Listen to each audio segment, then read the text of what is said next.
প্রবাসীরা বাংলাদেশের অর্থনীতির চাকাকে সুস্থ রাখে। প্রবাসীদেরকেও সুস্থ রাখতে হবে। আমার দাবি হচ্ছে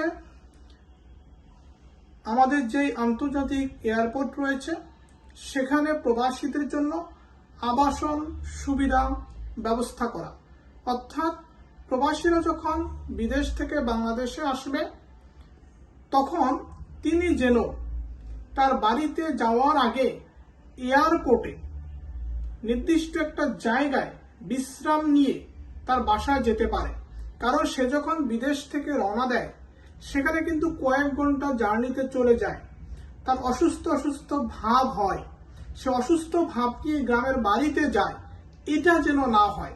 আমার দাবি হচ্ছে সকল প্রবাসী ভাইয়ের পক্ষ থেকে যে তারা যেহেতু আমাদের বাংলাদেশের অর্থনীতির চাকাকে সুস্থ রাখতেছে, তাদেরকেও সুস্থ রাখার জন্য প্রত্যেকটি আন্তর্জাতিক এয়ারপোর্টে তাদের জন্য আবাসন সুবিধার ব্যবস্থা করা, অর্থাৎ তারা যেন সেখানে 3-4 ঘন্টা বিশ্রাম নিয়ে বাড়ির উদ্দেশ্যে রওনা দিতে পারে।